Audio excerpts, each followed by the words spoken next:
Hola, bienvenidos a Gestiólogos, el podcast que busca compartir experiencias e información en temas de dirección, gestión, innovación, emprendimiento, liderazgo, calidad y seguridad en salud. Esto para que sirva de inspiración a los profesionales de la salud, todo por mejorar los servicios en pro de nuestra razón de ser, nuestros pacientes. En este primer episodio del 2020 les habla Gaby Palmero con un tema sumamente importante de conocer para los profesionales de la salud y en general para México. Es sobre la reforma de la Ley General de Salud del pasado 29 de noviembre del 2019. Esta propuesta fue anunciada desde el 14 de diciembre del 2018, lo que el doctor Julio Frenk llamó un día oscuro para la cobertura universal en salud.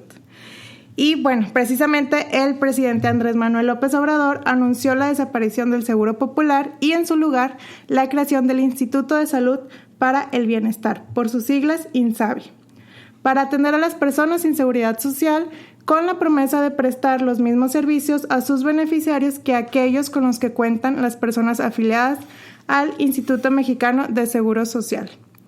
Y también ha afirmado insistentemente que al final de su administración tendremos en México un sistema de salud parecido al de Canadá, Inglaterra y a países escandinavos, un sistema de salud público en el financiamiento, plural en la prestación y descentralizado en la operación. Sin embargo, existen publicaciones que difieren un poquito de esta afirmación y se dice por ahí que está construyendo un sistema de salud vertical, centralista, burocrático. Algunos lo han llamado contrarreforma reaccionaria. También por ahí leí un artículo que lo llamaba vino viejo en botella rota. Entonces, para informarnos sobre el tema y para darnos su opinión al respecto, tenemos de nuevo en Gestiólogos a el súper experto en salud pública, Mauricio López Manin. Bienvenido, Mauricio. Muchas gracias, Gaby. Ahora fueron más flores que la vez pasada. Me sentó bien el año nuevo, me dio como mucho más experiencia. ¿Ya ves? No, feliz año nuevo a todos y a todas. Y aquí estamos para hablar, como bien dices, de un tema muy relevante, no solamente para nosotros los saludistas y para los profesionales de la salud, sino para toda la población de México en general.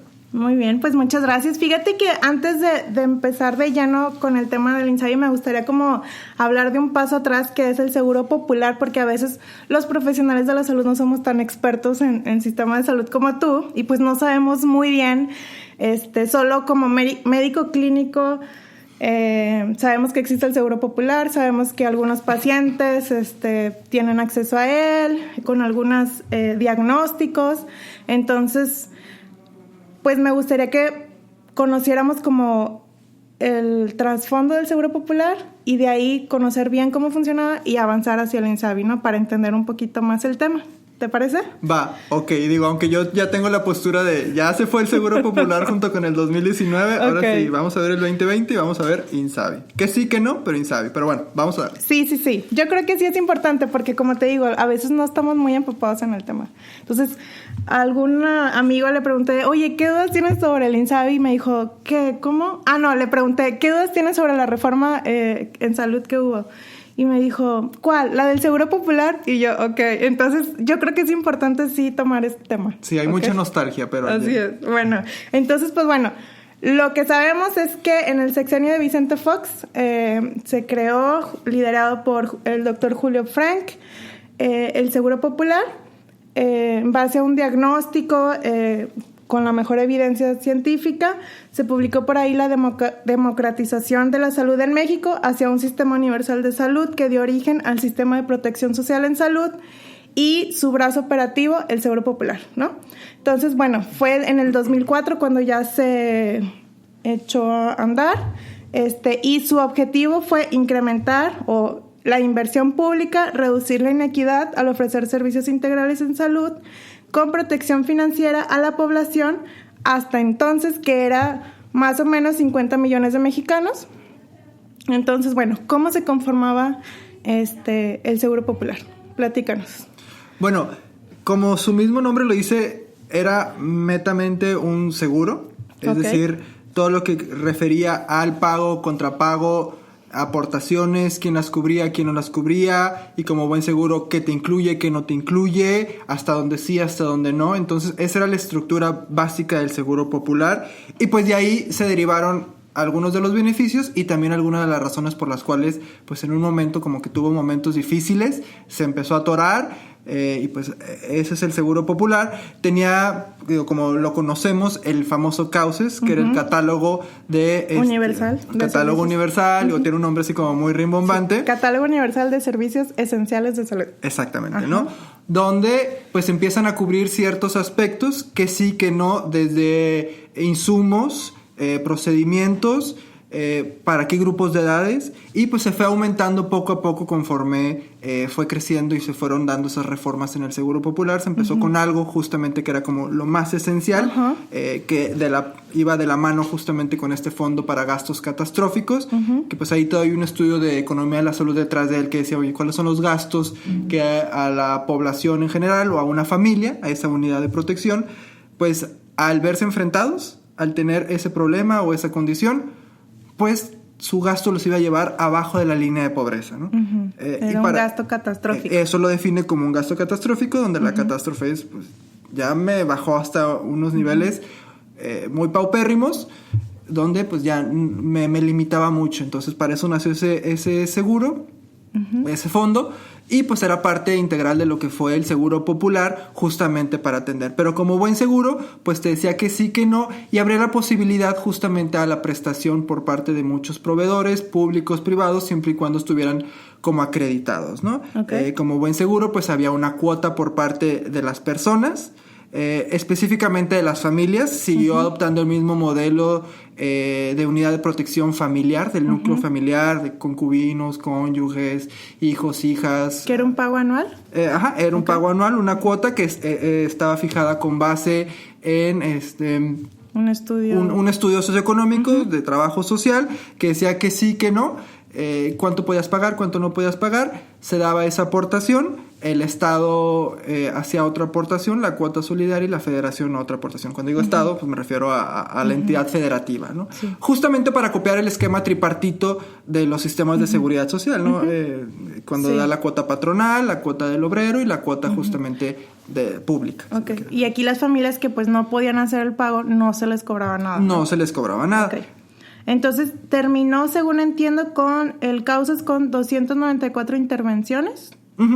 Y lo que mencionabas, que el CAUSES iba enfocado hacia centros de salud, clínicas y hospitales generales o segundo nivel de atención, y ya el fondo de gastos catastróficos a institutos nacionales, hospitales regionales de alta especialidad y otros hospitales como hospitales universitarios, ¿no? Exactamente, sí. Okay. Y son como más diagnósticos, como decíamos, que podían empobrecer a una familia, cáncer, etcétera, ¿no? Sí. Okay.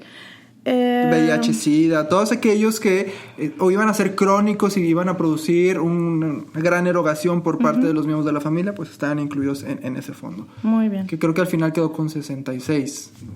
Falta verificar, dato, pero... Fíjate que no lo tengo. Sí, 66 servicios de alto costo, así es. Muy bien, entonces, bueno, se creó el Seguro Popular bajo, era como su la esquema. Premisa, Entonces, de aquí hubo cosas buenas realmente, ¿no? Entonces, podríamos hablar también de sus aciertos. Yo creo que sí, yo creo que el principal acierto del Seguro Popular fue darle un esquema de protección a esa población que hasta el 2000, porque el Seguro Popular empezó con programas pilotos de 2000 a 2003, hasta que se dieron cuenta bien que era lo que mejor podía funcionar en esas condiciones, y pues ya después le hicieron las modificaciones legales correspondientes, ¿no? Pero antes era seguridad social en cualquiera de sus vertientes y el resto de la población. Pero el resto de la población no la cubría nada. Es decir, pues vas y lo que te puedan dar, cuando te lo puedan dar, si es que te lo quieren dar. No había nada, un esquema que dijera, a mí me corresponde esto, por lo otro. Aún, y que en el artículo 4 constitucional ya estaba definido el derecho al acceso a la salud, ¿no? Entonces, eso era como una discrepancia legal, y ese fue el gran parteaguas que marcó el Seguro Popular, ¿no? A ese resto poblacional que pues estaba en la nada del sistema de salud, les dio un esquema donde, pues mira, te corresponde esto, te corresponde lo otro, esto sí, esto no, y hay que hacerlo.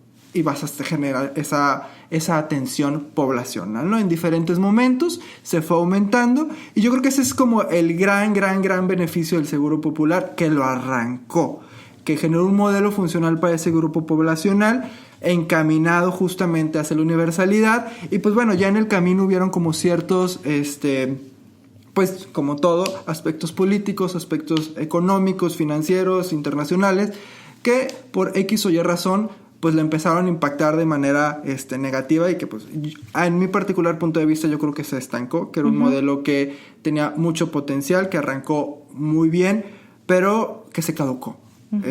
Después de 15 años, pues justamente seguía habiendo graves faltas en el acceso a la salud por parte de las poblaciones, de los grupos poblacionales, y pues eso derivó en otras cuestiones, y pues una de ellas justamente es la creación y la modificación de la ley, ¿no? Muy bien, entonces, bueno, parte de los aciertos que mencionabas es que redujo las personas sin acceso a la salud a un 20.2% en el 2018, es el dato que yo tengo, de haber estado en casi 50 millones, ¿no? Entonces, pues bueno, eso es un acierto. Otro acierto es que se construyeron también infraestructuras, centros de alta especialidad, más de 200 hospitales, más de 2,000 unidades ambulatorias. También aumentó el presupuesto para Secretaría de Salud. Entre 2000 y 2015 pasó de 39,420 millones de pesos constantes a 153,839 millones de pesos constantes. Entonces, eso también, pues, es algo sin precedentes, ¿no? Dentro de la historia de la Secretaría. Sin embargo, en el 2016 empieza a bajar el presupuesto. Exacto. Digo, y como bien lo mencionas, y nada más recordemos que el Seguro Popular fue como un canal para eso, pero la infraestructura per se no salía del Seguro Popular. Recordemos que el Seguro Popular no tenía hospitales. Ajá. Eso le correspondía ya a las entidades federativas en negociación con la federación y presupuestos federales, Cámara de Diputados. Decir, oye, pues necesito un hospital de alta especialidad regional aquí. ¿Vamos a ponerlo o no lo vamos a poner?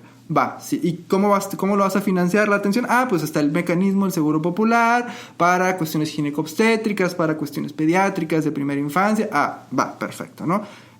Entonces es como una causa a la par, ¿no? Que por la necesidad, pero también recordemos que justamente hay fenómenos de corrupción, y es ahí donde viene el lado político, sí. ¿No? Los famosos elefantes blancos que pues se vienen dando desde ya hace varios años, y que de repente llegaban y que estaban nada más enyesado, justamente por eso el elefante blanco, costosísimo, enyesado, muy bonito, pero entrabas y no había nada.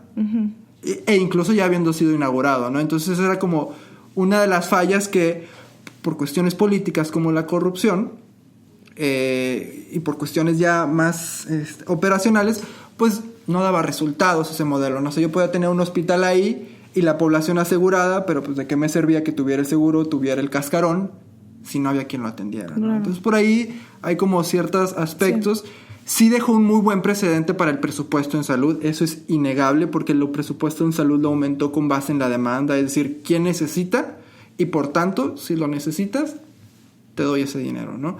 Pero también eso mismo generó como muchas distorsiones en el campo, ¿no? Como las entidades federativas tienen un incentivo para decir, oye, si a mí la federación me manda más dinero conforme el número de afiliados, pues puedo hacer afiliaciones sobreestimadas con tal de recibir más presupuesto, y que muchas veces no se veía reflejado en la salud directa de la población. Entonces tiene como sus lados, como todo, como sus lados positivos y sus lados no tan positivos, porque sí dejó un muy buen precedente en el aumento del presupuesto en salud, y definitivamente nos sirve para decir, oye, pues de aquí ya no le bajes. Pues si de por sí estamos lejos de los estándares internacionales, de aquí ya no me le bajes. Y la siguiente fase era, bueno, ¿y cómo lo veo ahora sí? En la puerta, en el paciente voluntario de los servicios de salud que va caminando y que dice, bueno, pues sí, aumentaste el presupuesto, ahora yo quiero tener mis medicamentos, ahora yo quiero tener el médico o la médica que me esté atendiendo. Entonces ahí como se generaba como pues un gap, un huequito entre lo que era el presupuesto y la atención per se. Pero recordemos justamente la figura y el carácter del Seguro Popular. Era un instrumento financiero. Así es. Entonces es ahí donde también viene como uno de los... Dices, oye, pues tengo un instrumento financiero, ahora cómo lo traduzco acá en operatividad y en un efectivo acceso a la salud. Y bueno, ahí se dan como otros fenómenos donde se discute, y eso ya depende mucho también de la entidad federativa, ¿no? De acuerdo. Uh-huh. Sí, o sea, el fin era bueno y estaba bien estructurado, solo ya la parte de la operatividad es la que hubo ciertas fallas. Totalmente de acuerdo. Y bueno, ¿consideras que sí era bueno como borrón y cuenta nueva? ¿O crees que llegó una fase de meseta, se estancó, puedo iniciar a lo mejor un ciclo de mejora para lo que ya está, aprender de eso y mejorarlo? ¿O tú crees que no? ¿Hay que darle vuelta a la página y empezar de cero? Yo creo que, y el ciclo del Seguro Popular, y esto es una percepción enteramente personal, de mejora continua quedó hace como tiempo atrás. Tuvo 15 años para dar resultados, tuvo su buen despunte, alcanzó ciertos niveles, pero yo creo que ya tenía fácil, mínimo el sexenio anterior, que ni para atrás ni para adelante estancado, yo creo que incluso un poquito para atrás, porque justamente fue cuando se dio el fenómeno de los elefantes blancos, y que dices, bueno, de aquí, ¿cómo lo construyo para en verdad hacer un acceso universal a los servicios en salud? Y yo creo que ya también se había generado muchos vicios, tanto en operaciones, tanto en mecanismos de financiamiento, tanto en incentivos perversos.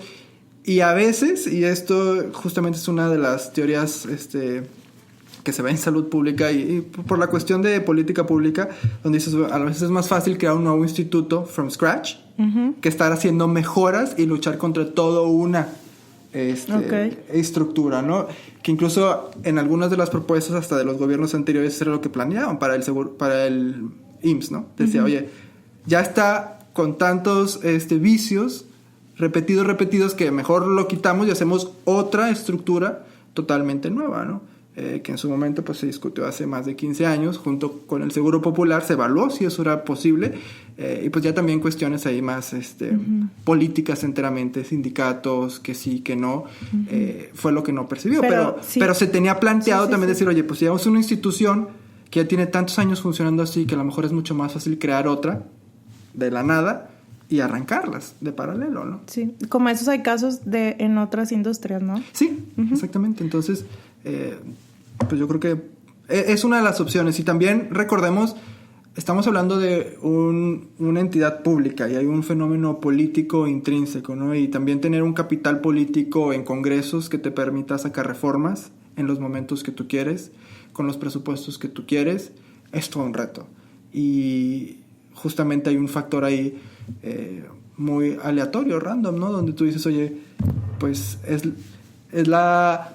¿Coincide o no coincide el momento donde tengo el presupuesto y donde tengo una Cámara de Diputados que me apoya? Si no, lo puedo sacar. Entonces uno también puede tener como las mejores intenciones, y yo creo que el Seguro Popular nació así, pero también hay limitantes políticas, ¿no? Dice, oye, pero pues si no me lo van a votar los diputados y las diputadas o los senadores y las senadoras, pues ni para qué le doy por allá, porque sé que tengo como un tope. Y hay otros escenarios donde dices, oye, pues si tengo todo para darle para adelante con algún esquema, pues le doy. Entonces ahí empieza a conjuntarse y también la experiencia que uno tiene, ¿no? Digo, he tenido la oportunidad de convivir, de platicar estas experiencias, y de repente dicen, pues que yo me veía en la Cámara de Diputados peleando un presupuesto. ¿Por qué? Pues porque no tenía a todas las bancadas alineadas para hacer eso. Entonces todavía una noche antes de... Si no pasamos este presupuesto, me cierran el Seguro Popular, pues también eso genera un desgaste, ¿no? Y dices, oye, pues yo quisiera hacer todo, pero estoy topado por esto, entonces pues saco esto. Muy bien. Bueno, entonces ya ahora sí, platícanos de lleno sobre el INSABI. El INSABI. Y cómo está conformado a partir del 1 de enero. Sí. Bueno, el INSABI es el Instituto Nacional de Salud para el Bienestar. Yo creo que su fundamento es un fundamento que para todos los salubristas y para los sistemas de salud es adecuado, porque desde el primer artículo en la reforma quita una limitante que es el CAUSES. ¿Y por qué lo digo así? Porque el CAUSES está definido con este presupuesto que tengo, para qué me alcanza y qué sí puedo cubrir. Y en salud pública existe un concepto, y en los sistemas de salud es, pues desde ese momento le estoy negando a alguien el servicio al acceso a un servicio de salud que podría requerir o no. Porque si alguien iba por algo que estaba fuera del CAUSES, pues le decían, no, pues esto no incluye, Y ya ahí le estás violentando el derecho de acceso a la salud que tienes garantizado en el artículo 4 constitucional, ¿no? Entonces ahí había como una discrepancia, pero el fundamento era, pues para esto me alcanza, ¿no? Uh-huh. Y el INSABI quita eso, en concordancia con el artículo 4 constitucional. Dice, ahora, todo, para todos y para todas, medicamentos, servicios, e incluso, y tiene una palabrita ahí que a mí me hace ruido, porque habla de la igualdad, donde no necesariamente es igualdad para todos, sino a lo mejor un servicio de equidad, equitativo, donde distribuyo, pues a este le falta más, le doy más para compensarlo y todos estar en las mismas condiciones. Podría ser por ahí como ya esas ligerezas del lenguaje, pero yo creo que eso es positivo desde un inicio, ¿no? Porque haces esa concordancia entre las distintas leyes que conforman tu marco regulatorio. Ya después hay otras cuestiones donde dices, bueno, pues me alcanza, no me alcanza, financiamiento, pero es otra parte de la historia. Entonces, en un término legal, Ley General de Salud, que recordemos que es lo que tenemos al día de hoy, una Ley General de Salud modificada, pues eso ya es como en esa concordancia donde hace sentido con ese artículo 4 constitucional. Entonces, así está definido. De hecho, le cambiaron y dice para garantizar el acceso a medicamentos y servicios de salud gratuitos para la población. Y también incluye el concepto de, y eso se me hace bien interesante, que habla de que es gratuito al momento de recibir el servicio. Porque también recordemos que nada es gratuito. O sea, estamos pagando impuestos. Impuestos generales, nuestro IVA, nuestro ISR, nuestro impuesto del trabajo, X, Y, Z, todos los impuestos, los IEPS, todo lo que pagamos. Pero simplemente esa condición de tener que pagar el servicio de salud cuando lo requiere genera una vulnerabilidad mucho mayor. Sí. Porque es en un momento en el cual puedes estar sufriendo. No estás en las mejores condiciones, como para decir, no, pues va, ¿no? Y que es ahí donde vienen muchas veces los incentivos perversos, donde dicen, oye, pues estoy generando un sistema desigual. ¿Por qué? Porque las personas que tienen, pues no les pasa nada cuando en esa emergencia pagan. Y los que no, pues no me queda de otro y pago. Entonces, eso también es importante, pero lo define así. Es libre de costo al momento de recibir el servicio, pero lo estamos pagando. Yo estoy de acuerdo que dices que va en concordancia con la ley y que te dice que te cubro todo porque tienes acceso a la salud. Pero algo que yo creo que sí está viendo el Seguro Popular es definir, yo te puedo cubrir esto porque esto es para lo que me alcanza, como decías. Pero en la otra parte, por ejemplo, del IMSS, que siempre te ha dicho, yo te cubro la salud, todo, pero la realidad es que solo te lo decía y a veces no lo hacía. O sea, a veces no había medicamentos, a veces no había, no sé, tratamientos para enfermedades raras. Entonces, por ley sí te lo dice, pero en la operatividad, o sea, a la hora de la hora se veían cosas diferentes. Entonces, yo creo que era un punto bueno que sí te definía estos diagnósticos, ¿no? Pues te los definía, pero también no estaba en concordancia. Entonces ahí entras como en una discrepancia donde dices que sí, que no, porque también y es ahí donde viene cómo hago que esa ley en verdad se refleje en la operación, en el campo, en el día a día, porque incluso aunque el IMSS lo tuviera, pues me lo daban, no me lo daban. Que eso será un reto. Y eso es un reto, y eso es un reto y en políticas públicas indistintamente del sector, ¿no? Digo, y salud no se queda exento de ello. Yo creo que, es algo que tenemos que mejorar como servidores públicos, ¿no? Es decir, ¿sabes qué? Esto que está en la ley, efectivamente lo estoy haciendo realidad para la población que me toca servir. Pero eso yo creo que es como general, tanto en esquemas anteriores como en esquemas que acaban de implementar, ¿no? Creo que es una limitante general. Sí, es una... Bueno, pero bueno, vamos a avanzar. Ok, entonces, ese punto abordado. Entonces, aquí hay otra... una de las publicaciones, la de Salud, Manual de una contrarreferencia reaccionaria, que es del doctor Julio Frank, menciona que el INSABI será la única instancia pública encargada de ofrecer servicios personales de salud de primer y segundo nivel a la población sin seguridad social. Entonces, aquí surge la duda de si solo van a estar cubiertos lo que sea de primer y segundo nivel de atención y el tercero ya no. ¿O no, cómo es esto? Todo está cubierto. Recordemos que justamente en esa misma línea de concordancia, o por lo menos así lo expresa la Ley General de Salud. Digo, recordemos, faltan todavía leyes por definir, reglamentos un poquito más operativos. Todo está cubierto. E incluso hay una modificación en ese parámetro legal donde te dice, antes el Seguro Popular, y a través de cualquiera de sus marcos operativos, debía prestar los servicios de alta especialidad. Y ahora habla de coordinar la prestación y la provisión de los servicios. Entonces, eso abre un lugar a las famosas APPs, a los famosos esquemas de colaboración con entidades privadas, donde dice, oye, pues los de alta especialidad, si yo no tengo la capacidad, que alguien más los brinde. Y eso es una lineecita, son 2 líneas del artículo 77 bis, no me acuerdo qué, que da esa posibilidad y lo abre. ¿Y por qué se da? Y yo creo que algo bien importante es por qué se da esa gran referencia a los servicios primarios, o sea, de atención de primer y segundo nivel. Recordemos, y eso es un comentario que dice el presidente Andrés Manuel López Obrador, de cuál es el fundamento de su gobierno, ¿no? Es por el bien de todo, primero los pobres. Entonces, él parte, y el instituto parte de esa premisa, donde dice, hay personas que ni siquiera llegan a ese primer nivel, a ese segundo nivel. Entonces vamos a, y así, eso está escrito en la ley, vamos a abocar los recursos del Fondo de Salud para el Bienestar, vamos a darle prioridad a todos esos grupos poblacionales que no están accediendo ni a ese primer ni a ese segundo nivel. ¿Por qué? Porque están en la sierra oaxaqueña, están en los altos de Chiapas, y pues para ellos el tercer nivel ya es un sueño, ¿no? Primero vamos a darles ese acceso a eso básico, a esa revisión, a esa garantía de calidad, a ese acceso a la salud. Y ya después vemos lo demás, ¿no? Entonces, yo creo que por ahí va ese texto de la ley, digo, no me lo sé de memoria, donde sí menciona específicamente primer y segundo nivel. Porque el INSABI y muchas de las políticas nacen con esa prioridad, totalmente orientadas allá. Okay. Pero eso no quiere decir que lo demás esté descuidado. O sea, NOR se rehúsa a garantizar el acceso al tercer nivel. No, para nada. De hecho, pues los institutos nacionales de salud ahí van a seguir. Porque hay dudas en la población sobre que ya no se va a cubrir cáncer, que ya no se va a cubrir VIH y temas así. No, todo eso se va a estar cubriendo. De hecho, VIH es uno de los temas que más ha sonado y ya están el nuevo paradigma, la nueva medicación, que antes eran 3 y ahora nada más es 1, que tiene mayor efectividad. Digo, ya los expertos en VIH-Sida podrán decirlo mucho mejor que yo, pero ya hay como nuevos esquemas que funcionan en ese sentido para procurar la salud de la población.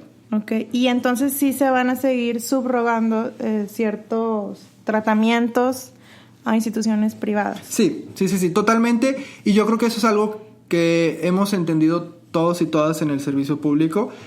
Hay cuestiones que nos corresponde hacer, hay cuestiones que nos correspondería hacer, pero de momento a lo mejor no tenemos cómo, ¿no? Y yo creo que incluso si aspiramos y decimos, oye, la meta es un sistema nórdico, un sistema de estado de bienestar, donde todo, incluso la infraestructura, prestadores, están bajo un esquema público de un sistema nacional de salud, pero si hoy por hoy no lo podemos hacer, pues lo tenemos que cubrir de alguna otra manera.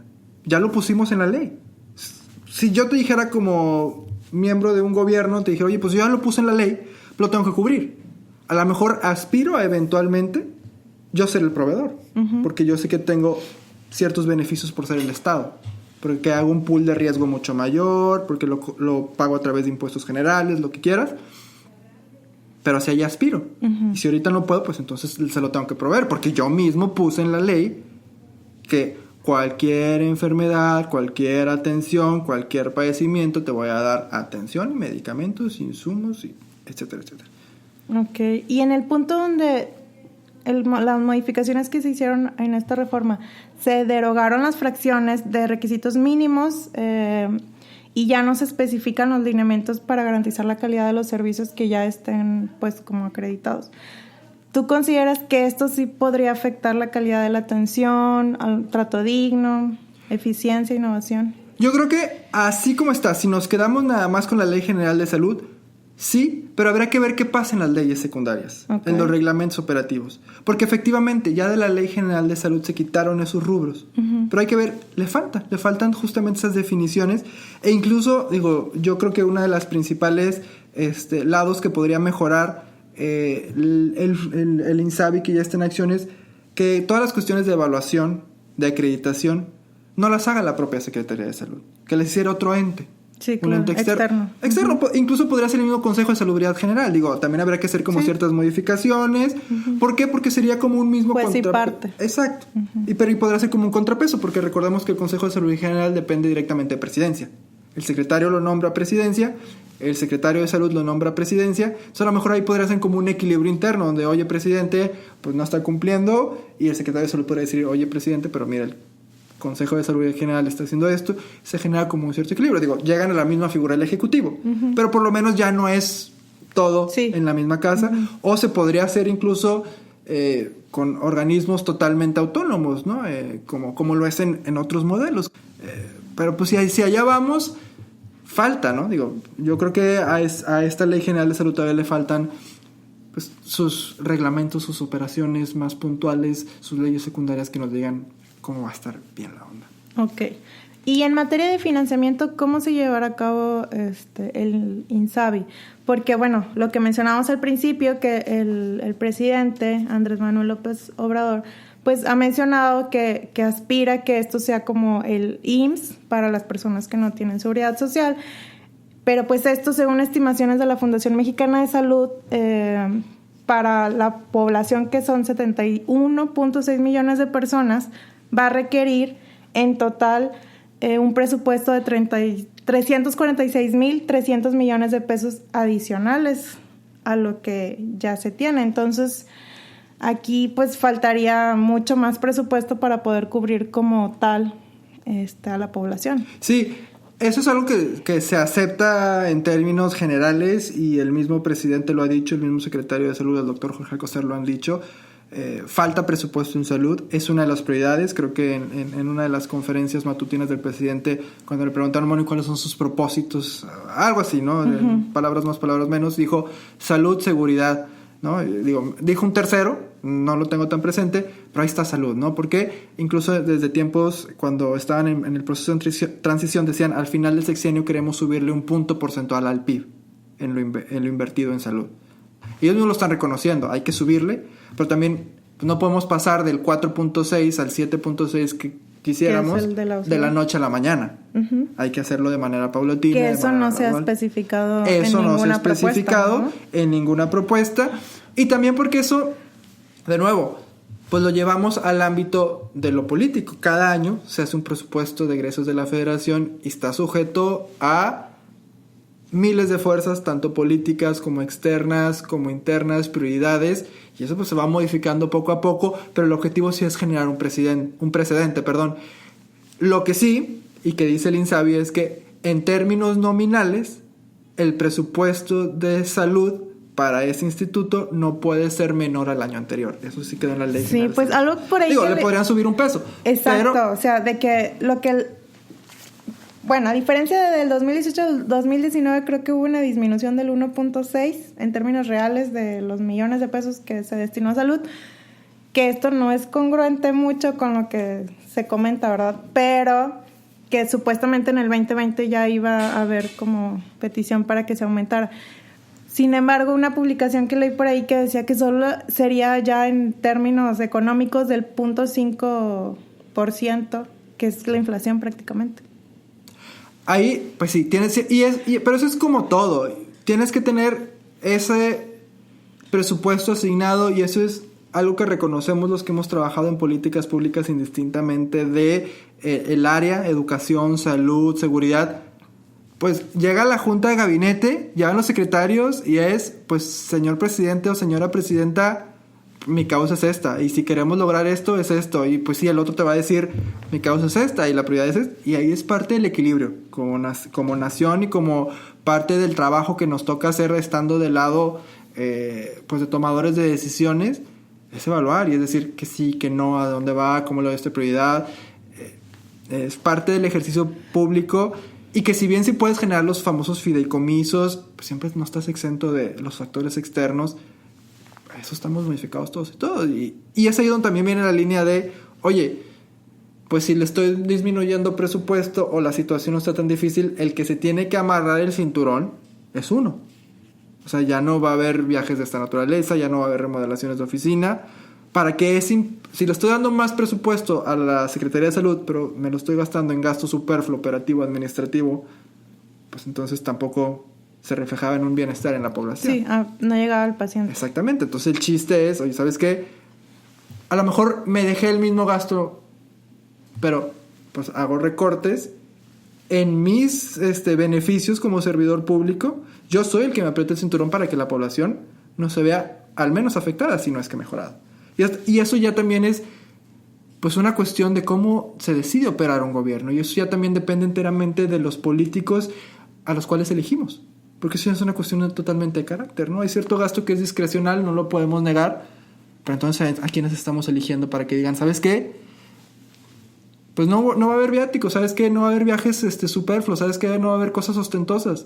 ¿Por qué? Pues porque quiero que la población es la que recibe el dinero. Sí, llegue a ellos, ¿no? Exacto. Muy bien. Y en el tema de la federalización de los servicios de salud que se ha mencionado, ¿esto no es recentralizar los servicios de salud? No necesariamente. Recordemos que estamos en una federación, uh-huh, donde cada estado tiene su autonomía, sus libertades, y están adscritos a un marco legal, que pues hay contribuciones a la federación y hay regresos por parte de la federación, ¿no? Uh-huh. Y en ese sentido, el nuevo INSABI y su operación lo que dice es, si tú firmas un acuerdo conmigo, tu estado autónomo, con la federación, tú dices, yo no me quiero hacer cargo de los servicios de salud, le mandas y le cedes la operación a la federación y ellos vienen con el INSABI, organizan, prestan los servicios, evalúan, etcétera, etcétera. Pero también existe la posibilidad, ¿sabes qué? No quiero firmar un convenio contigo. Yo creo que estoy haciendo las cosas muy bien en salud. Que más diéramos todos que dijeran, yo estoy haciendo las cosas muy bien en salud y aquí están mis resultados. Uh-huh. Entonces no firmo el acuerdo contigo y sigue mandando mi presupuesto que me corresponde. Sigue mandando la tasa de impuestos que me corresponde, de lo que pagué, y yo lo opero. Ok, o sea, si yo no firmo como estado, no me va a afectar en el envío de presupuesto federal. No, porque hay presupuesto que ya está etiquetado, recordemos. Okay. Para eso. ¿Y al que firme le van a dar más presupuesto? No, al que firme, lo único que va a hacer es, te mando el dinero, pero uh-huh, me lo tienes que regresar. Porque tú decidiste no operacionalizarlo así. Imagínate que te tocan unas cuotas. Uh-huh. Vamos a ponerlo así de una manera bien llana. A cada estado le toca un peso. Uh-huh. Entonces, pero yo no me quiero hacer cargo de salud. Pues te regreso el peso. Uh-huh. Y ya. Eso es todo. O sea, en lugar de decir, oye, pues yo no quiero hacer el peso, mejor te lo regreso para que tú vengas y ejerzas ese peso para acá. Perfecto. Tiene ciertos beneficios en términos de, pues, costos, porque reduces, empiezas a generar como un pool más grande de dinero, reduces el riesgo, hay como compras consolidadas, etcétera, etcétera. Digo, también pierdes cierto control, pero como todo, tiene sus lados buenos, sus lados que podrían mejorarse. Tendría que estar un equipo de la federación totalmente cercano con la población, entender las necesidades que requiere cada estado, entender uh-huh, cada uno de los puntos, pero es parte de, ¿no? Pero eso ya queda a criterio del estado, o sea, y de su equipo de salud, de los servicios de salud estatales. O sea, uh-huh, si dices, ¿firmo o no firmo? Por ejemplo, si un estado firma, todos los profesionales de la salud estatales pasan a ser de la federación. Pasarían a ser un esquema. Yo creo que exactamente. Y la infraestructura también. Yo creo que exactamente. De primera instancia se entendería así. Yo creo que, y ahí justamente le iba a decir, faltaría cómo se definen en las reglas de operación. Uh-huh. ¿No? O sea, porque según lo que yo leí, yo entiendo eso, que todo pasa uh-huh, a ser de la federación, ¿sí?, al firmar ese convenio. Habría que ver en qué esquema, si es de comodato, si es de préstamo, si es de renta, digo, porque infraestructura del estado, que le costó al estado, pues habría que ver cómo se la presta o cómo se la vende o cómo se la traspasa a la federación, ¿no? O sea, que eso todavía no está Eso todavía no está definido. Todavía no está. Y sin embargo ya hay creo que 20 estados que firmaron. Sí, ya hay 20 estados que firmaron. Pues qué valientes. Habría que ver en qué condiciones. Yo creo que cómo generaron cada uno de esos convenios. Desconozco si son los convenios exactamente iguales uh-huh, o si en cada uno se hicieron como particularidades grandes o chicas para decir, oye, a Veracruz le corresponde así, a Chiapas le corresponde así, a Tabasco le corresponde así. Me imagino yo que sí hay como ese nivel de detalle, de acuerdos. Pero pues habría que ver efectivamente cómo se operaliza, ¿no? Ok. ¿Y sabes qué estados no han firmado ese convenio? No me lo sé de memoria. No te lo sabes. Sé que Nuevo León, ¿no? Ok. ¿Tamaulipas? No me acuerdo. No sabes. No me acuerdo. Bueno, sería interesante buscarlo. ¿Quién sabe si está publicado? Debería, ¿no? Debería de estar, y yo creo que en alguna nota periodística por ahí debe de estar, qué estados ya firmaron, qué estados no han firmado. Pero sí, pues es parte de... Muy bien. ¿Y cuáles crees que son los principales retos para el INSABI? Yo creo que los principales retos para el INSABI es justamente eso de la operación. O sea, a partir del 1 de diciembre, el 1 de enero del 2020, llega alguien a la puerta de un espacio que provee servicios de salud público y dice, vengo a que me atiendan. ¿Qué onda?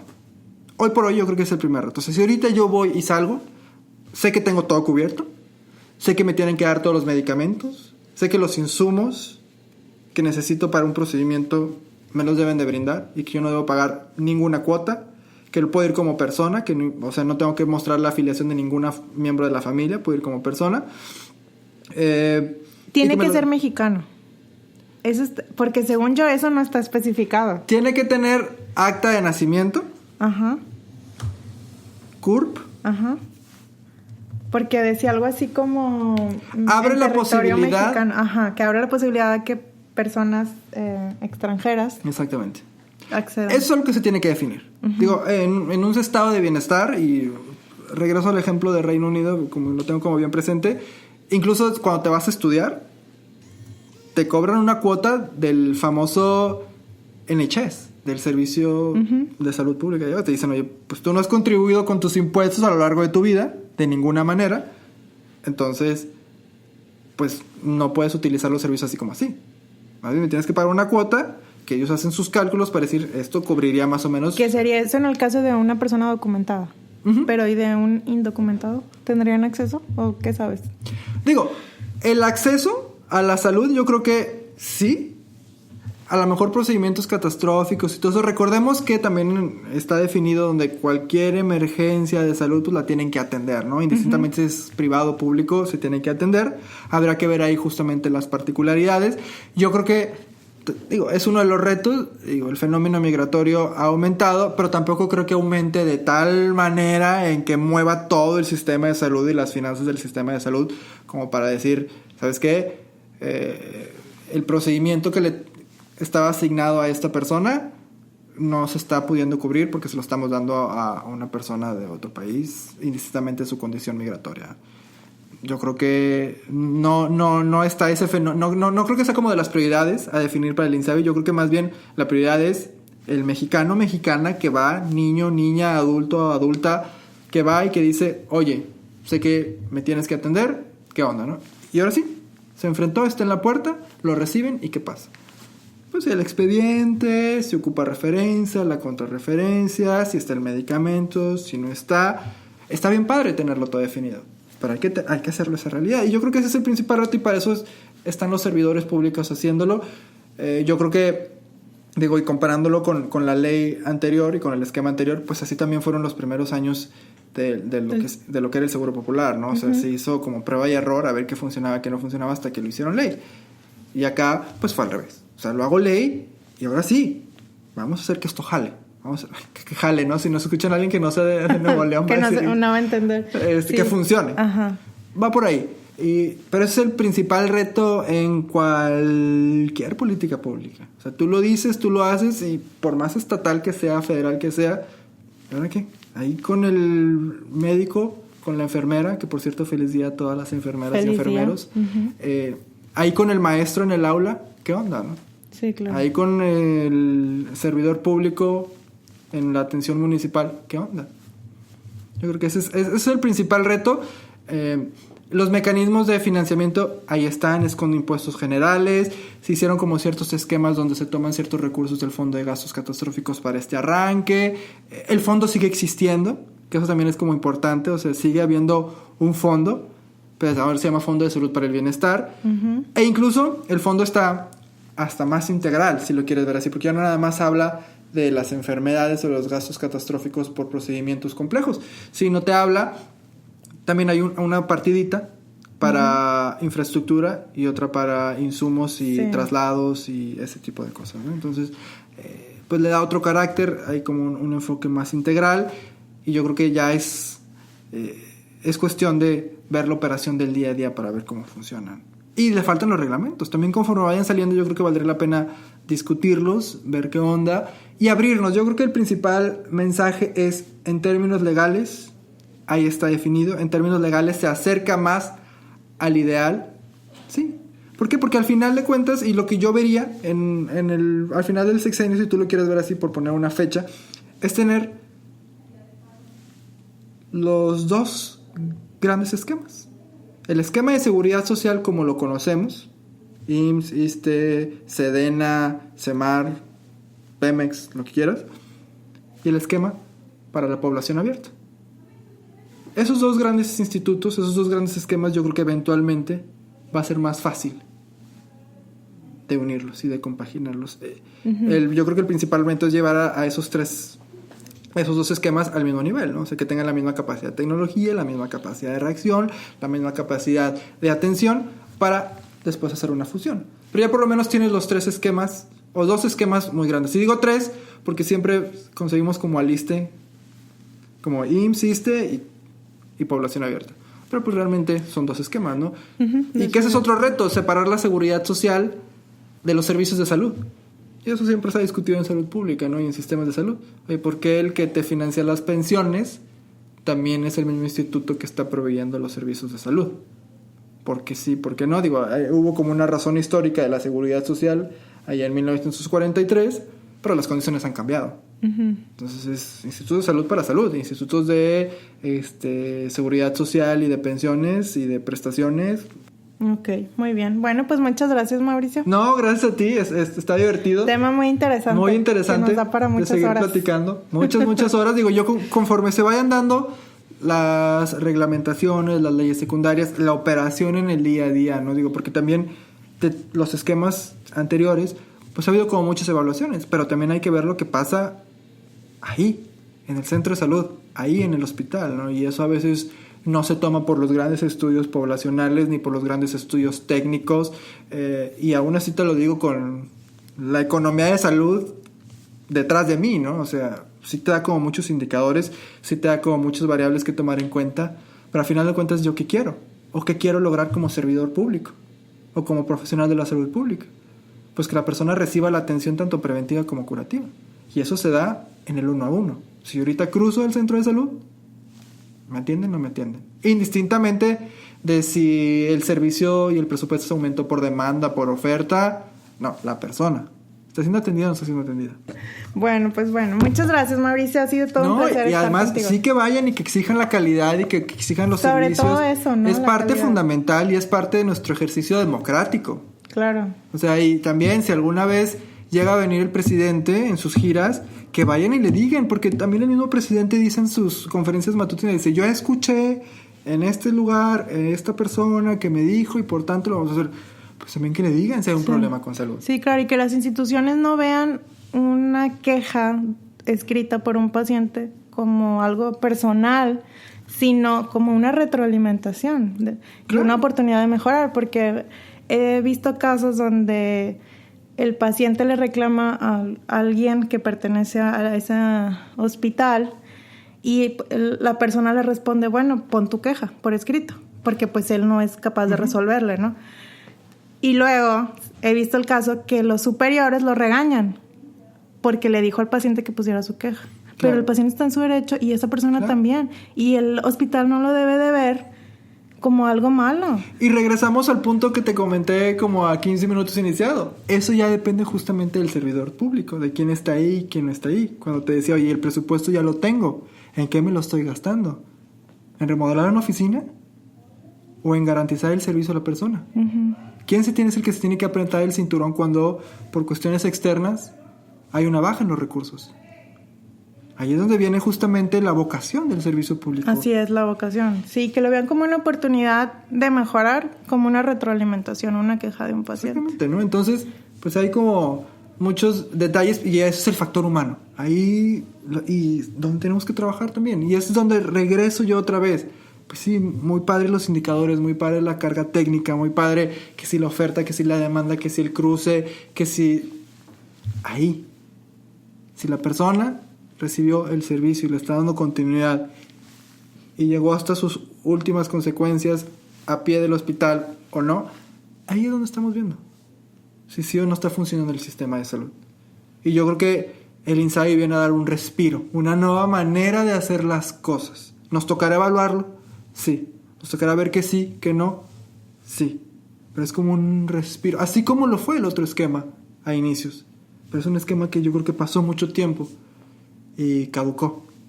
Y ahora pues es otra manera de hacer las cosas y que también tiene muchas implicaciones, porque el resultado de esto es también un descontento político general, un descontento con la condición. Y pues si se tuvieron tantas oportunidades de hacer algo y no se hicieron, pues vamos a darle la oportunidad a otras cosas y aceptarlo. Porque sí, claro, junto con el 2019 se fue el Seguro Popular. Así es. Y ya no está. Ya no está. Está el INSABI. Muy bien. Bueno, pues muchas gracias por tu tiempo, Mauricio. Un gusto tenerte en Gestiólogo. Se despide con ustedes Gaby Palmero y espero que les haya servido este episodio para comprender mejor el INSABI. Y pues bueno, una vez más, esto fue Gestiólogos.